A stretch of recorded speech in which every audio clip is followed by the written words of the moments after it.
Hello विद्यार्थियों, कैसे हो आप सभी। आशा करता हूँ आप बहुत अच्छे होंगे। मैं रवि रंजन सर आपका अपने यूट्यूब चैनल इंग्लिश मस्ती बाय रवि में स्वागत करता हूँ।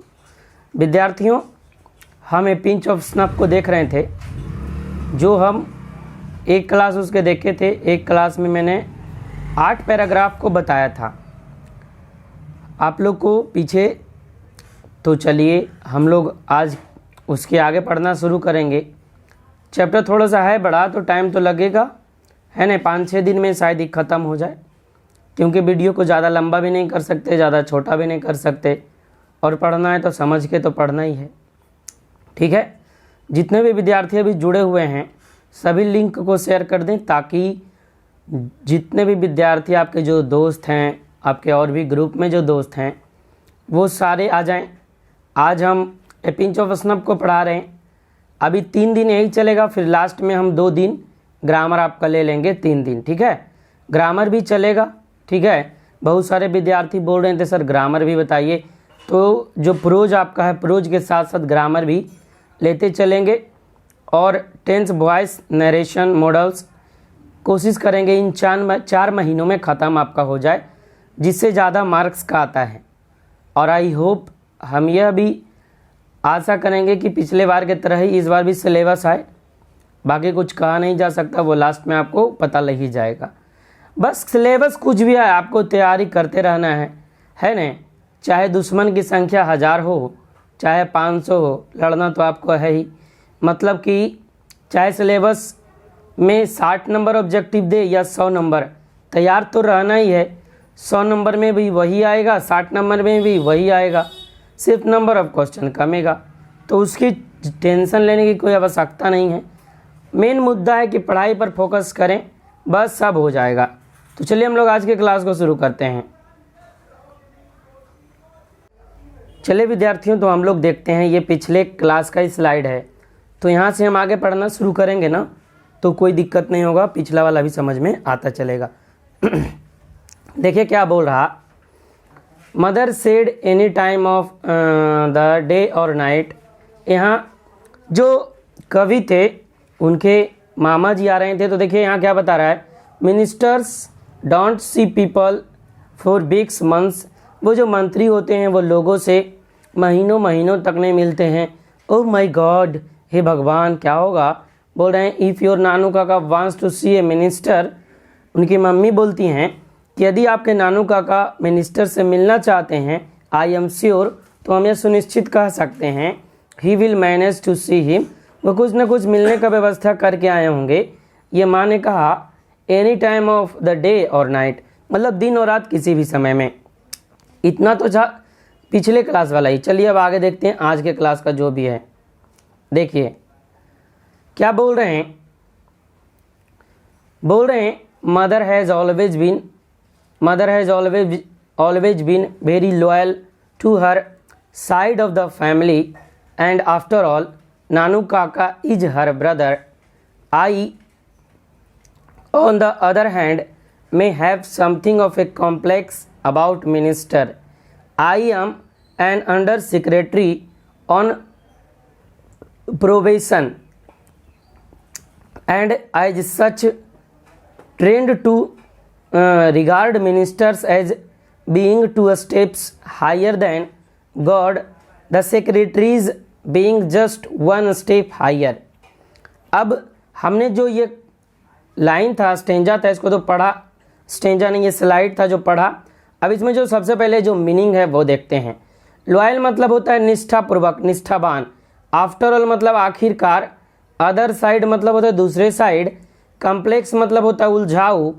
प्रोबेशन मतलब होता है निविदा पर, मतलब कि बोल सकते हैं तो कॉन्ट्रैक्ट पे बोल सकते हैं एक तरीके से, ठीक है। ट्रेंड मतलब होता है प्रशिक्षित या शिक्षित। रिगार्ड मतलब होता है आदर करना, है न। सेक्रेटरीज मतलब होता है सचिव।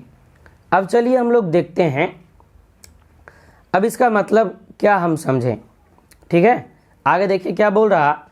Mother has always been very loyal to her side of the family, and after all Nanu Kaka is her brother. अब जो माँ होती है, माँ अपने साइड वाले यानी जहाँ से वो आती हैं, आपकी भी माँ है ना, यदि आप उनके परिवार के खिलाफ यदि कुछ भी बोलते हैं ना, तो देखिए फिर आपकी माँ का जो रिएक्शन होता है वो क्या होता है, वो इतना गुस्सा करेंगी, कुछ ऐसा रिएक्शन होगा, मतलब पूछिए ही मत। तो यहाँ भी वही सिचुएशन था। बोल रहे हैं mother has always been loyal, very loyal to her side of the family. माँ जो थी वो अपने परिवार के प्रति, जहाँ से वो आती थी, उनके प्रति बहुत ही निष्ठावान थी। और मेरी माँ हो या आपकी माँ, सभी जो होते हैं वो अपने परिवार के प्रति बहुत ही निष्ठावान ही होती है ना। उनके परिवार के खिलाफ यदि आप एक शब्द बोल दीजिए तो वो सुनना पसंद नहीं करेगी, आपसे लड़ने को तैयार हो जाएगी। वही बोल रही after all Nanu Kaka is her brother, और आखिरकार नानू काका जो थे क्या थे, उनके भाई थे। नानू काका कौन थे, उनके भाई थे। ठीक है, आगे देखिए क्या बोल रहे हैं, देखिए आगे क्या बोल रहा, I on the other hand may have something of a complex about minister. और मुझे वहीं दूसरी तरफ, आई अदर हैंड मतलब दूसरी तरफ, मुझे जो है वो दूसरी तरफ वो मंत्रियों के बारे में कुछ क्या हो रही थी, उलझन हो सकती है। मे have something of a complex about minister, मुझे जो है वो मंत्रियों के बारे में कुछ उलझन हो सकती है। I am an under secretary on provision, मैं जो था यानी लेखक जो थे वो एक उप सचिव थे, अंडर सेक्रेटरी थे। और प्रोविजन मतलब कॉन्ट्रैक्ट नहीं, जो उस समय बताए थे। प्रोविजन मतलब होता है परिवीक्षा, यानी जो अभी नया नया ज्वाइन किया है ना, जो अभी ट्रेनिंग पीरियड में ही है, उसको प्रोविजन बोलते हैं। ठीक है ना। और कभी क्या बता रहे हैं, I am an under secretary, और मैं एक जो था वो एक उप सचिव हूँ, ऑन प्रोविजन, और वो भी परिवीक्षा पर, मतलब कि अभी तुरंत नया नया ज्वाइन ही किया हूँ, इसलिए मंत्रियों के बारे में मुझे तो कुछ उलझन हो सकती है। मैं नया नया हूँ, मुझे क्या मंत्री के बारे में उतना पता नहीं है। आगे देखिए क्या बोले, and as such trend to regard ministers as being 2 steps higher than God. और मंत्रियों के बारे में जितना मुझे पता है कि वो जो सेक्रेटरी उनके जो भी होते हैं, उनको कुछ इस तरीके से ट्रेंड किया जाता है, इस तरीके से सिखाया जाता है कि वो मंत्री को भगवान से 2 कदम ऊपर माने। वो मंत्री की तुलना यानी मंत्री का जो आदर करें वो भगवान से भी 2 कदम ऊपर होगा, है ना।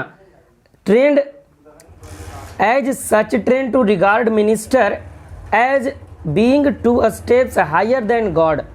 और वो मंत्री जो हैं, वो मंत्री की जो तुलना है, वो मंत्री का जो सम्मान है, वो सेक्रेटरी को इस तरीके से करने के लिए सिखाया जाता है कि जो मंत्री हैं वो भगवान से भी 2 कदम आगे हैं। The secretary being just 1 step higher, और सेक्रेटरी जो है मात्र 1 स्टेप ऊपर होता है ना। सेक्रेटरी जो भी सचिव होता है वो मात्र 1 स्टेप ऊपर होता है, और मैं तो और अंडर सेक्रेटरी हूँ, और अंडर सेक्रेटरी होने के बावजूद मैं क्या हूँ, मैं अभी प्रोवेशन पे हूँ, अभी प्रवीक्षा पे हूँ, और मुझे तो उतना मंत्री के बारे में नॉलेज ही नहीं है। वहाँ तो माँ अपने भाई जो उनके आ रहे थे उसमें खुश थी, है ना, लेकिन मुझे तो ये सोच के ही दिमाग ठनक रहा था कि क्या होगा, मुझे तो मंत्रियों के बारे में इतना पता भी नहीं है। ये देखिए नानू काका हैं, उनकी माँ हैं, ये भारत के सचिव हैं, और ये देखिए मंत्री, और मंत्री को नीचे देखिए भगवान गणेश जी का फोटो है। मंत्री को 2 स्टेप ऊपर मानने के लिए बताया जाता है, किसको, जो भी उनके सचिव होते हैं। आप मिलने जाइएगा मंत्री से तो आपको एक कुर्सी से दूसरी कुर्सी, दूसरे से तीसरे से चौथे, वो जो चपरासी या सचिव होता है उसी के अगल बगल आप घूमते रह जाइएगा, लेकिन मिल नहीं पाइएगा मंत्री से, है ना। चलिए नेक्स्ट स्लाइड में देखिए आगे क्या बोल रहा है। और अब देखिए जो माँ थे, लेखक की माँ, वो भेज दिए उनको कि जाओ नानू काका आ रहे होंगे, जो जाके तुम स्टेशन से लेते आओ। देखिए अब क्या हुआ, I was waiting on the platform when the train came in. वो जो कवि थे, अब हम बताते चलेंगे और मीनिंग भी वैसे वैसे बताते चलेंगे। वो जो कवि थे, वेटिंग ऑन मतलब क्या करना, इंतज़ार करना। देखिए यहाँ वेटिंग ऑन मीनिंग लिख दिए हैं। कवि जो थे वो जाके प्लेटफॉर्म पे इंतज़ार करने लगे। व्हेन द ट्रेन केम इन, जब ट्रेन आई, नानू काका stood in the doorway of A second class carriage. अब जो नानू काका थे वो सेकेंड क्लास, देखिए ट्रेन में एक फर्स्ट क्लास होता है यानी जो एसी वगैरह वाला होता है, और ये जो देखिए आप यह 6 देख रहे हैं ये सेकेंड क्लास ही होता है या 6।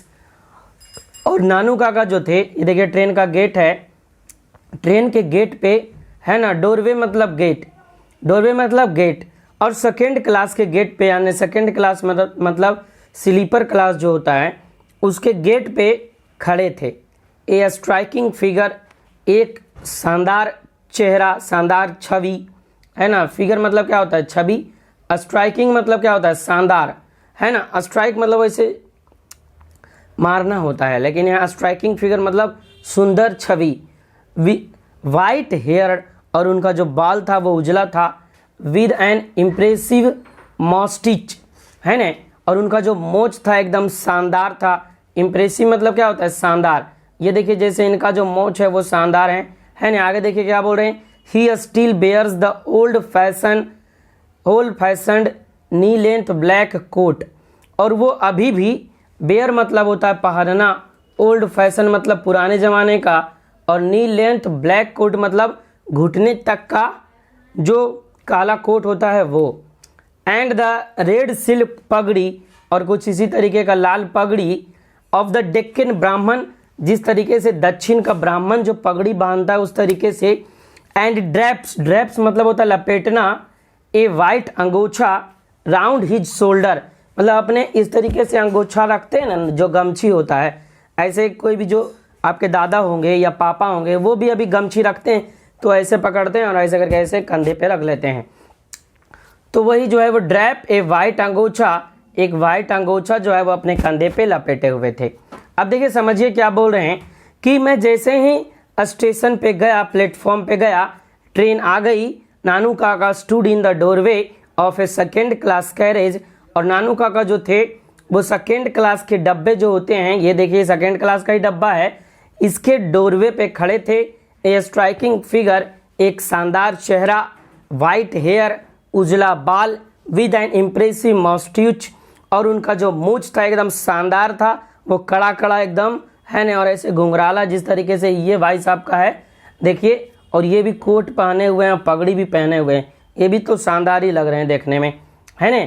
आगे देखिए और बोल रहा है क्या, ही स्टिल वेयर्स, और वो अभी भी मतलब कि बोल रहे वो नए ज़माने में भी old fashioned knee length black coat, वो पुराने ज़माने का, है ना, घुटने तक का काला कोट पहने हुए थे। द रेड सिल्क पगड़ी, और वो जो पगड़ी लपेटे हुए थे वो सिल्क का लाल रंग का पगड़ी था, है ना। ऑफ द डेक्कन ब्राह्मण, और दक्षिण ब्राह्मण की तरह, जिस तरीके से दक्षिण के ब्राह्मण होते हैं उसी तरीके से कुछ इस तरीके से वो लाल पगड़ी अपने माथे में पहने हुए थे। एंड ड्रैप से वाइट अंगोछा राउंड हिज शोल्डर्स, और वो अपने कंधे पे एक उजले रंग का अंगोछा लपेटे हुए थे, है ना। ये नानू काका का परिचय हुआ। अब चलिए आगे देखते हैं कि और क्या बोल रहे हैं। आगे देखिए जो है वो क्या बोल रहे हैं, as I went up he handed me a basket, I will join you outside the station. जैसे ही मैं मामा जी के पास गया यानी नानू काका के पास, उन्होंने एक मुझे बास्केट दे दिया हाथ में। हैंडेड मी, यदि इसको हम लोग मगही भाषा में बोलें तो थमा देना, नहीं, हम लोग भी जाते हैं स्टेशन पे मतलब मामा जी को लाने, तो आए मामा जी उतरे, हाँ लो भगना पकड़ लो, ये मेरा अटैची है। तो उसी तरीके से मामा जी हैं जो नानू काका थे, वो जैसे ही कभी गए उनको बोलें हाँ लो भगना पकड़ लो, मतलब थमा दिए उनको क्या, एक अपना जो टोकरी था बास्केट, है ना। आई will join you outside the station, और बोलें जाओ जाओ तुम स्टेशन के बाहर जाओ ना, हम आके बाहर में मिलते हैं। इस तरीके से आपको भी बोलते होंगे कोई, मतलब आप मिलने जाएं उससे स्टेशन के पास और वो आपको सामान दे दिए और बोले जाओ ना तुम आगे बढ़ो ना, थोड़ी देर में हम आते हैं। उसी तरीके से नानू काका जो थे जब वो कभी गए मिलने तो उनसे बोलें लो भगना पकड़ लो, ये टोकरी है, जाओ तुम थोड़ा बाहर जाओ ना, हम कुछ देर बाद आके तुमसे बाहर में मिल लेते हैं। आई will join you outside, outside मतलब बाहर, द स्टेशन, हम तुमसे बाहर जाके स्टेशन के बाहर मिल लेते हैं। आगे देखिए, आई आस्क्ड नो क्वेश्चन, है ना, यहाँ इसमें कोई मीनिंग नहीं है। आस्क मतलब पूछना होता है और क्वेश्चन मतलब प्रश्न। तो जो कवि थे वो तो उनसे कोई क्वेश्चन नहीं पूछे। कभी क्या बोल रहे हैं, आई आस्क्ड नो क्वेश्चन, मैंने कोई प्रश्न नहीं किया। I tugged the basket under my arm and turned only to bump into an enormous Marwari woman who had her head cover in a burqa. अब आगे समझिए, बोल रहे हैं यहाँ जो है टग्ड मतलब होता है, मतलब इस तरीके से, ऐसे जो देखिए मेरा हाथ ऐसे कांख में फंसा लेना इस तरीके से, है ना। वही आर्म मतलब होता है हाथ, या फिर इस तरीके से अगर कोई टोकरी होगा तो एक तो ऐसे दबा लेते हैं हम लोग। जैसे देखिए आपको एग्जाम्पल दिखाते हैं। मान लीजिए कॉपी है, आप लोग जाते होंगे क्लास तो कुछ इस तरीके से पकड़ के चलते होंगे, तो एक तो ये दबाना हो गया, और दूसरा कोई टोकरी होता है तो ऐसे करके उसको ऐसे आप जो अगर इस तरह का टोकरी है, इस तरह का जिसमें दिखाया गया है, तो इसको आप लोग बाँह मतलब अपने हाथ में क्या करते हैं, ऐसे फंसा लेते हैं। तो कभी भी क्या किए, कोई क्वेश्चन नहीं पूछे नानू काका से। I tugged the basket under my arm, और वो जो टोकरी था उसको अपने हाथ में क्या किए, वो फंसा लिए। एंड टर्न्ड, और मुड़ गए वो, और जैसे ही वो मुड़े, है ना, मतलब कि नानू काका उनको बोले, सामने सामने दोनों का मुलाकात हुआ और नानू काका उनको बोले कि लो भगना जी, है ना, भगना राम, इस तरीके से, है ना, कि पकड़ लीजिए, यह थोड़ा बास्केट है, हम आपसे बाहर मिलते हैं। तो बिना क्वेश्चन कुछ किए जो कवि थे वो बास्केट को पकड़ लिए और उसको अपने हाथ में रख लिए, आर्म में, है ना। ओनली टू बम्प, और जैसे ही मुड़े, only to bump into an enormous Marwari woman. Bump into मतलब टकरा जाना, और इनॉर्मस मतलब थोड़ा बड़ा, इनॉर्मस मतलब ऐसे होता है विशाल, लेकिन आदमी कितना विशाल होगा, ज़्यादा से ज़्यादा 6 फीट के होंगे, कोई अगर औरत होंगे तो। Enormous Marwari woman who had her head cover in burqa, है ना, यहाँ तक तो कवर मतलब ढका होना, हेड मतलब सर, ठीक है। तो वो जैसे ही कवि मुड़े, है ना, स्टेशन पे बहुत सारे आदमी होता है, जैसे ही मुड़े तो ऐसे टकरा गए, है ना, अब कभी अकबका गए, हाँ ये क्या हो गया, है ना, कभी अकबका गए, और वो एक बहुत ही थोड़ी विशाल एक मारवाड़ी वुमेन से क्या हुए, टकरा गए, है ना, जो अपना फेस जो है वो बुरका में ढके हुई थी। But my apologise bare drowned by a strange sound emanating from the basket. अब देखिए, एपोलोजाइज मतलब होता है, एपोलोजाइज मतलब क्षमा मांगना, ड्राउंड बाई मतलब डूब जाना होता है, स्ट्रेंज मतलब विचित्र, साउंड मतलब होता है आवाज़, इमेनेटिंग मतलब होता है आवाज़ आना, है ना, द बास्केट, बास्केट से आवाज़ जो आ रहा था। प्रोटेस्ट मतलब होता है विरोध करना, आउटरीच मतलब होता है क्रोध करना, ठीक है ना, मतलब गुस्सा होना। अब क्या हुआ कि जैसे ही वो मुड़े ऐसे और टकरा गए एक मारवाड़ी वुमेन के साथ, वो टकराएं तो टकराएं ही, अब टकराने के बाद वो उनको सॉरी बोलते कि सॉरी गलती हो गया, है ना, कुछ इस तरीके से आप भी किसी से टकरा जाते हैं तो उनसे सॉरी बोलते हैं, सॉरी गलती हो गया। जैसे ही वो ऐसे मुड़े टकराएं, टकराने के बाद वो उनको सॉरी बोलते ही आगे देखिए क्या बोले, बट माई एपोलोजाइज क्या एपोलोजाइज बेयर ड्राउंड बाई, और उनका जो क्षमा था वो डूब गया, कहाँ डूब गया, है ना, the strange sound emanating from the basket, और उनका जो टोकरी हाथ में लिए हुए थे वो जैसे ही क्षमा मांगने के लिए उनके पास जाते तो वो क्षमा जो सब खत्म हो गया, डूब गया। वो जैसे ही उनसे क्षमा मांगने गए वो क्षमा खत्म हो गया, कैसे, तो एक विचित्र साउंड उनके टोकरी से आ रहा था। एक विचित्र साउंड क्या हो रहा था, उनके टोकरी से आ रहा था, the protest of an outrage kitten, और वो जो टोकरी था ना, वो टोकरी में एक बिल्ली का बच्चा था। देखिए इस तरीके से कैसे बैठा हुआ बिल्ली का बच्चा है, और नीचे भी टोकरी में बैठा हुआ बिल्ली का बच्चा है, और बिल्ली का बच्चा विरोध कर रहा था, हमको तुम बंद कर दिया बास्केट में, गर्मी लग रहा है ना, अभी जैसे हमको गर्मी लग रहा है उस तरीके से वो बिल्ली के बच्चा को भी गर्मी लग रहा होगा, है ना। तो वो बिल्ली का बच्चा गुस्से में पूरा है ना विरोध कर रहा था, है ना, प्रोटेस्ट एंड आउटरीच किटन, वो पूरा म्याऊ म्याऊ कर रहा था। देखिए इस तरीके से आँख बंद करके पूरा एकदम पूरा गुस्सा हो गया होगा, है ना, निकालो बाहर, हमको कहाँ बंद कर ले, है ना। वो देखिए इस तरीके से वो टोकरी में बंद होगा, वो बंद टोकरी है, ये तो खुला टोकरी है, वो इस तरीके से बंद टोकरी होगा। अब बोल रहे हैं क्या, the protests of an outraged kitten, और जो गुस्से में किटन था ना, है ना, वो गुस्सा कर रहा था, निकालो बाहर, है ना, ऐसे कैसे हमको बंद कर दिया, है कि नहीं। आगे देखो, अब जो आवाज़ है स्पिट्स स्ट्रप्स म्याऊ म्याऊ, इस तरीके से जो आवाज़ वो बिल्ली निकाल रहा था, क्यों, क्योंकि टोकरी में बिल्ली का बच्चा क्या था, बंद था। चलिए आगे देखिए, अब अगला स्लाइड में क्या बोल रहे हैं कभी आगे जो है, देखिए बोल रहा है I dodged and ran and mingled with the crowd and squeezed through the gate in the back of a sick marriage party. अब समझिए, डग्ड मतलब होता है डूब जाना, ऐसे डक DUC के डक मतलब बत्तख होता है, ठीक है, DUC के डक मतलब बत्तख, लेकिन यहाँ डक्ट मतलब डूब जाना, रैन मतलब दौड़ना, मिंगल मतलब मिलना, क्राउड मतलब भीड़, स्क्वीज्ड मतलब होता है घुस जाना, थ्रू मतलब क्या होता है, के द्वारा, गेट मतलब गेट होता है, in the back of Sikh marriage party मतलब कि सिख जो लोग होते हैं उनका मैरिज पार्टी, मतलब उनका झुंड जा रहा था वहाँ पर से। जैसे ट्रेन पर से बहुत सारे लोग उतरते हैं, तो सिख जो थे वो भी उतरे होंगे, है ना।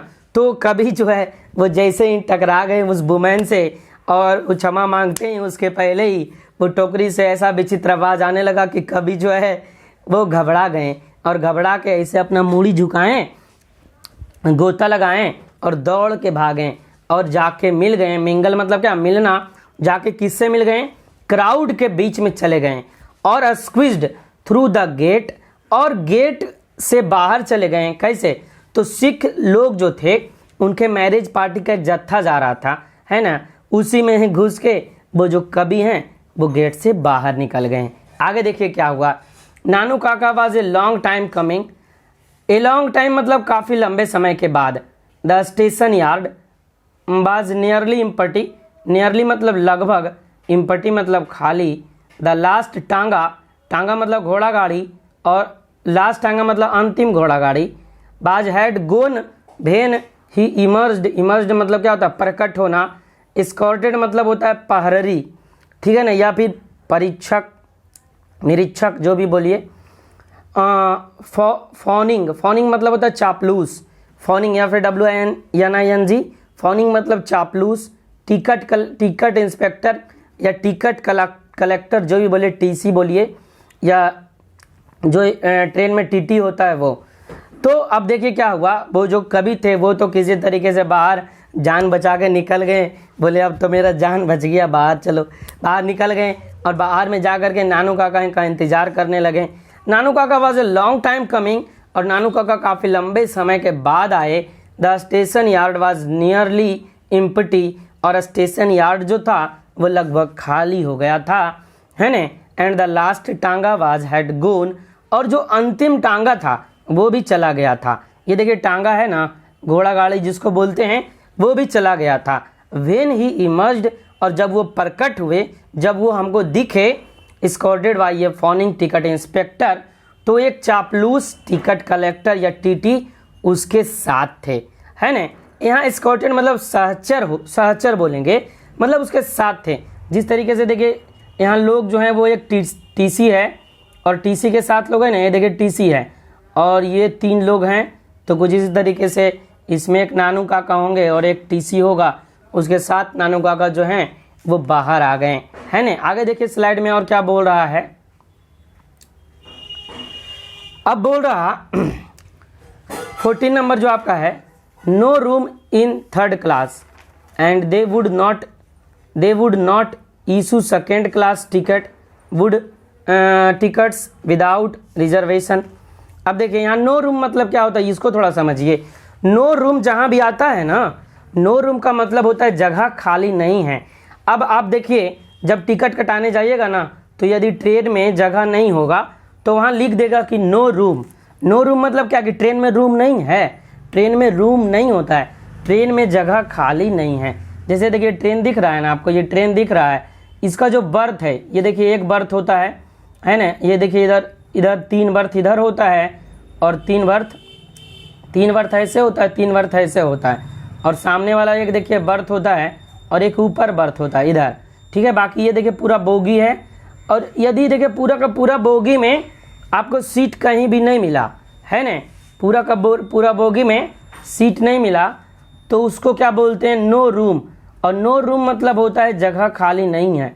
नो रूम मतलब क्या होता है, जगह खाली नहीं है, ठीक है।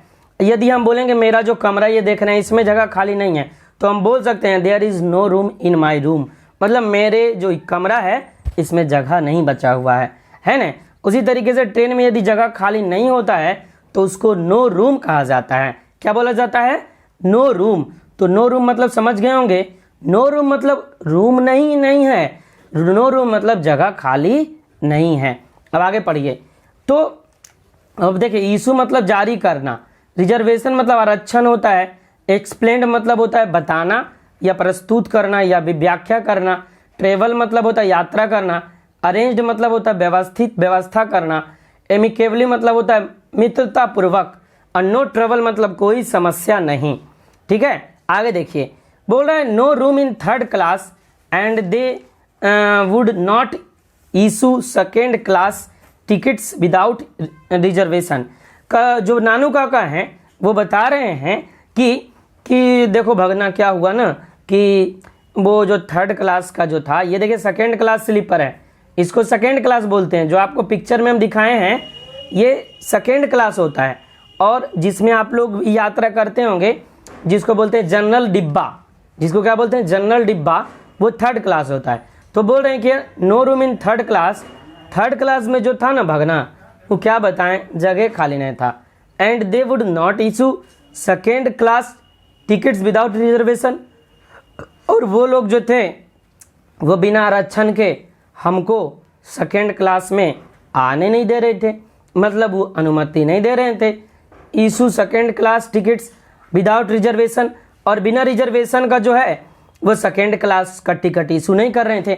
आपको ही पता है 2nd क्लास यदि टिकट करवाइएगा तो आपको रिजर्वेशन करवाना पड़ेगा, है ना, जिसमें आपको देखिए इसमें से किसी एक बर्थ आपको मिलेगा, चाहे वो नीचे वाला हो, इधर वाला या ऊपर वाला, चाहे इधर वाला या ऊपर वाला, किधर वाला भी बर्थ आपको एक मिलेगा। तो ये बोले and they would not issue 2nd class ticket without reservation, और जो टिकट कलेक्ट मतलब कि टिकट काटने वाला होगा वो बिना रिजर्वेशन के 2nd क्लास का जो टिकट है वो इशू तो नहीं कर सकता। और 3rd क्लास का टिकट आप जाके ऐसे ही कटवा सकते हैं, लेकिन 2nd क्लास का टिकट आपको करवाने के लिए आपको रिजर्वेशन लेना पड़ेगा। नानू काका explained as he came up to me, और जैसे ही नानू काका मेरे पास आए कुछ इस तरीके से क्या किए, अपना वो व्याख्यान दिए, वर्णन किए, देखो भगना ऐसे ऐसे हो गया था, अब क्या बताएं, है ना। Had to travel 2nd on a 3rd class ticket, अब क्या करना पड़ा, मजबूरी में हमको जो है वो 3rd क्लास के टिकट में 2nd क्लास में यात्रा करना पड़ा। क्या बताएं, जो टिकट ही नहीं मिला था और 3rd क्लास में जो है सीट ही नहीं था, तो क्या करें, 3rd और टिकट हमको दे ही नहीं रहा था रिजर्वेशन वाला, है ना। आपको ही पता है कि रिजर्वेशन का जो टिकट होता है वो 24 घंटे पहले ही कटना बंद हो जाता है, ट्रेन खुलने के 24 घंटे पहले, है ना। तो वो बंद हो गया, अब तो मिलेगा नहीं, है ना। 24 ने 12 घंटे ऐसे कुछ होता है, 12 या 24 घंटे, ठीक है। तो वो 3rd क्लास का जो टिकट ही नहीं था और 2nd क्लास का टिकट दे ही नहीं रहा था। अब क्या करें, मजबूरी बस हमको 2nd क्लास में यात्रा करना पड़ा 3rd क्लास का टिकट लेके। But it was all arranged quite amicably, लेकिन जो सब था ना सब बड़ी बढ़िया से मैनेज हो गया, मतलब कि जो भी था ना, टीटी जब हमको पकड़ लिया तो कोई दिक्कत नहीं हुआ, बड़ी बढ़िया से सब मैनेज हो गया। It was all arranged quite amicably, सब अच्छे से हो गया, सब मित्रता पूर्वक हो गया। Such a nice young man the TC, क्या आदमी था टीसी, है ना, मतलब क्या युवा आदमी था, कितना मतलब समझदार, कितना अच्छा आदमी था, सब कुछ मैनेज कर दिया, है ना। मतलब आपके पसंद का कोई मिल जाता है और आपका काम कर देता है तो आपको आप भी कहते हैं कितना बढ़िया आदमी था, देखो तो मेरा काम कर दिया, टीसी हमको पकड़ा भी नहीं, सारा काम मेरा हो गया है ना। बोल रहा you Sao how he came right out with me. देखा ना, तुमने देखा ना वो कैसे मेरे साथ बाहर आ गया था, है ना। मतलब कोई दिक्कत नहीं हुआ, एकदम मस्ती से अच्छे से आ गए, है ना भगनाराम। इस तरीके से वो अपने मतलब जो क्यों कौन थे लेखक, उनको वो बताएं, बोले कोई दिक्कत नहीं हुआ, तो एकदम आराम से एकदम आ गए, है ना। देखा, तुम भी देखबे किया कि कितना बढ़िया से आ गए बाहर। वो मेरे साथ भी आया अंदर, भले ही उनके साथ कुछ हुआ होगा, लेकिन अपना भगनाराम को तो सब चीज़ अच्छा ही अच्छा बताना है ना। आगे देखो क्या आगे क्या बोल रहे हैं, so that there should be no trouble, इसलिए ना कोई परेशानी न हुआ, है ना। There should be no trouble, और मतलब कुछ परेशानी नहीं हुआ। The kitten of course travelled free, और हाँ एक बात तो तुम भुला ही गया, बोलना भूल गए, ये जो बिल्ली का बच्चा है ना, ये तो मतलब कि फ्री में ही यात्रा कर लिया, है ना। हाउ इज इट, कैसा है वो, है ना। वो बिल्ली का बच्चा कैसा है बताओ, है ना। वो बिल्ली का बच्चा तो गुस्सा पहले ही से था, ठीक है। तो आज यहीं तक रहने देते, गर्मी बहुत हो रहा है, देख रहे हैं गर्मी बहुत लगती है, क्योंकि फ़ैन वगैरह बंद करके बनाना पड़ता है वीडियो, ठीक है। फिर आई होप आज जो हम समझाना चाह रहे थे, कहानी पढ़ के आपको मज़ा भी लगा होगा, और जो हम आपको समझाना चाह रहे थे आप समझ भी गए होंगे, ठीक है विद्यार्थियों। आप लोग शेयर कीजिए अच्छे से, और बाहर निकलेगा तो कमेंट भी ज़रूर कीजिए, ज़्यादा से ज़्यादा लोगों को बताइए कि क्लास चालू है और मज़ा भी आ रहा है पढ़ने में, ठीक है। मिलते हैं आपसे फिर नेक्स्ट वीडियो में, तब तक के लिए जय हिंद, वंदे मातरम। आप लोग खुश रहें, तंदुरुस्त रहें, मस्त रहें, और अपना पढ़ाई जारी रखें, और हंसी हंसी पढ़ाई जारी रखें।